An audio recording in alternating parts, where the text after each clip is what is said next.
передадите в руки, чтобы я сам поснимал. Да, попозже, Залог хорошо. вашего настроения хорошего, хотя не для всех.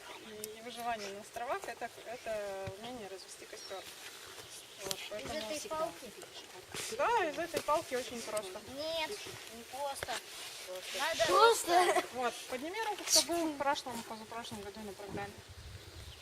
Никто не был? Надо от Те, кто спички. были, остались, да? остались, потому что Надо от спички. Ага. Класс. Бумаги, от бумаги. Вот. Я буду. Смотрите, я вам расскажу самые-самые важные вещи для того, чтобы уметь в лесу разжечь костер.